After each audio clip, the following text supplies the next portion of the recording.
Premium quality football shirts at an extremely affordable price. Sound good? If so, check out the sponsor of today's video, jerseyfifa.com.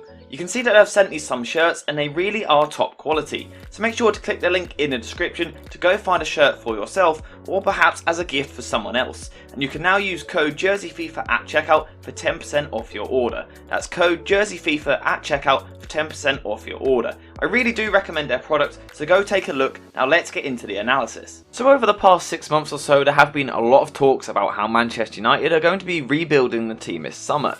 And whilst there hasn't been any business done just yet, I still think we'll see a few signings coming in the next few weeks. But obviously for that to happen, Manchester United are going to have to spend a lot of money, but there are of course limitations on how much the club can spend, so they may need to be smart with their business to try and save a little bit of money. So today I thought that we would look at a few players that have either just been promoted into the Premier League or players that have been relegated and are now heading for the Championship, because these players should be more affordable. So the first player I want to put into contention is Jed Spence. Spence is actually a Middlesbrough player, but the young right back has spent the season out on loan with Nottingham Forest, where he helped his team get promoted to the Premier League. So Spence hasn't been playing just a squad role. Spence has been a starter for the whole season, and despite coming in on loan, the Englishman has been one of Forest's best players this season, and actually one of the best players in the Championship. The real standout thing about Spence's performances this season has been his dribbling, and despite starting at right back or right wing back, his main impact for his side has come from an offensive point of view and what he has offered on the ball. Actually, he's been one of the most progressive players in the Championship this season, and playing as more of a wing back has allowed him to almost play as a winger instead, and at times he's constantly been looking to take players on. Spence also showed his quality in the FA Cup as well, and in games against Arsenal, Leicester and Liverpool, Spence had a big impact, and in all three of those games, he was actually one of the most impactful and influential players on the pitch. Again, it's been his ability to push into the final third that has really made him stand out, and without doubt, Spence has been one of the key parts of the Nottingham Forest attacking setup, with his ability to provide the width for the attack. We can see his attacking importance when we look at his stats from the season, with 3 goals and 5 assists in all competitions, and that's obviously an impressive return for a defender, but I actually think he can improve this even further. Because despite doing well to get into the final third, Spence can occasionally be a little bit hesitant to cross the ball into the box, averaging less than 1 completed cross per match, so it is an area where he could certainly improve. Another area where he could improve is the defensive side of his game, although one thing you cannot question is his defensive work rate, because he really does spend the whole game bombing up and down the right hand side of the pitch. As a result of this hard work, Spence is beginning to improve this defensive side of his game. He's making more tackles and interceptions than he ever has, but I certainly think he could still get even better because his game does need refining. For that reason, I would label Spence as a bit of a raw talent, but at 21 years old he clearly still has plenty of time to learn and develop as a player, and if he can do that, then there is no reason he can't take his game to the next level. So that is probably the most important thing for him now, especially over the next 12 or 18 months. He's at that crucial age where he needs to get the next move right, and work with the right manager if he really wishes to develop as a player. As I said, I think he looks like a really exciting player, and for the right price, I think it would be a good bit of business for Manchester United to bring him in, either as backup or competition for Diogo Dalot in the right back position. The next player I want to look at is another right back, and this time is 22-year-old Norwich City fullback Max Aarons, who has actually been around for several years now, and it looks like it might be the time for him to pursue a transfer. The main reason I say this is because Norwich City have of course just been relegated back down to the Championship, and I think that Max Aarons is at the stage in his career when he should be looking to be playing Premier League football every week.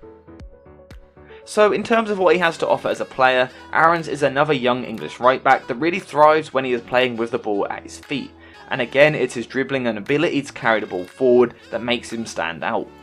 The thing that is so impressive about Aarons' dribbling ability is how he's able to beat players, and actually how easy he makes it look, and in particular he's got this sort of trademark now where he drops his shoulder before bursting forward. Using this little move regularly allows Aarons to get away from his man and into the final third, from where he has pretty decent end product, and whilst his crossing could certainly improve, it is certainly already of a reasonably good standard. As well as crossing for others, Aarons actually quite enjoys getting into the box himself, from where he is then either able to shoot a goal, or again look to try and pick out one of his teammates in the box with a short, sharp cutback. Again, one of the reasons that Ahrens is able to do this is quite simple. Ahrens is ridiculously fast. He is absolutely rapid, and it's this acceleration off the mark that allows him to breeze up and down that right hand flank where he operates.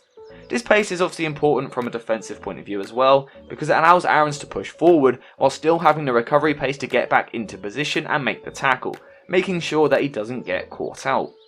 Using this raw speed, Ahrens is a player that likes to defend on the front foot, and rather than sitting back and jockeying his opponent, he would much rather engage quite quickly, getting in the face of the opposition to win the ball in the tackle.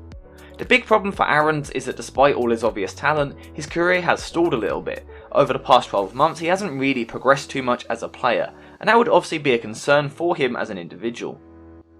Regardless, he is definitely still too good for the championship, and perhaps he now needs that move to a bigger team if he really wants to take his game to the next level, and I think he has hit that point where he needs a move elsewhere.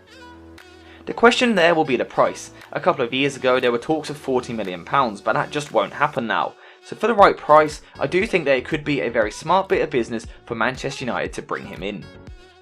So to finish the video, we're going to move away from right backs, although we are returning to look at newly promoted Nottingham Forest.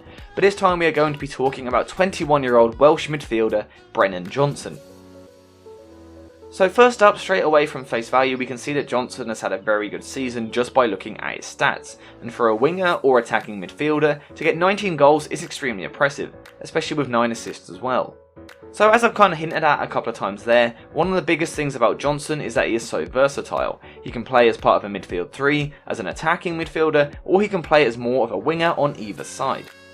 No matter what position he finds himself in, my favourite thing about the Welshman is his dribbling ability, and like both Spence and Ahrens, he is more than happy to take responsibility to progress the ball forward using his brilliant dribbling. This of course makes him absolutely lethal in transition. If Forest are able to catch the opposition on the break, then Brennan Johnson has all the attributes and skills that are needed to pick the ball up and really punish the opposition on the break. For me, it's this ball carrying ability which has made Johnson stand out above the rest in the Championship, because he has this brilliant ability to combine a little bit of flair with pure drive and ball carrying ability on the counter-attack. Crucially, having carried the ball into the final third, Johnson is a player that has plenty of end product, and we saw that this season with his stats that we saw earlier, and having gotten into these areas, he is more than capable of picking out a teammate with the pass. As well as creating chances for others in and around the box, Johnson is also more than happy to take on responsibility himself, and he's actually quite an accomplished finisher, regularly keeping his cool to lift the ball past the on-rushing goalkeeper. With all of this in mind, Johnson looks like a player that is certainly ready to take that next step in his career, and he will get that opportunity with Forest earning promotion to the Premier League, but I wouldn't be surprised to see him getting a move elsewhere. Johnson may also take some inspiration from players like Ben Rama and Jared Bowen, who have both made the step up from a promising young winger in the Championship into a well-established Premier League winger over the past few seasons. As I said, Johnson must be looking at players like that and thinking he can do the same thing, and I wouldn't be at all surprised to see a Premier League club making the gamble this summer, because for such a small fee, there really isn't too much to lose. Even if the fee was slightly higher, I personally think it would be worth it still, because to me he does look like a really exciting young player, and again at just 21 years old, he has so much room for growth to become a really good player. Whilst I am a big fan of Johnson, I'm not too sure that he is the level for someone like Manchester United. However, I certainly think he could go somewhere like Everton, Crystal Palace or West Ham, teams that would really play to his strengths. Just looking at these three players, we can see that there is plenty of talent going down or coming up from the Championship, and I do think that Premier League teams need to explore this more, because the talent is there for all to see. Who knows, maybe Manchester United will be one of the teams looking to bring one of these players in, but now I want to hear your thoughts. Would you like any of these players at your club? And if not, what other Championship players do you like the look of? Make sure to let me know your thoughts in the comments down below. Thank you guys for watching, and I will of course see you in the next one.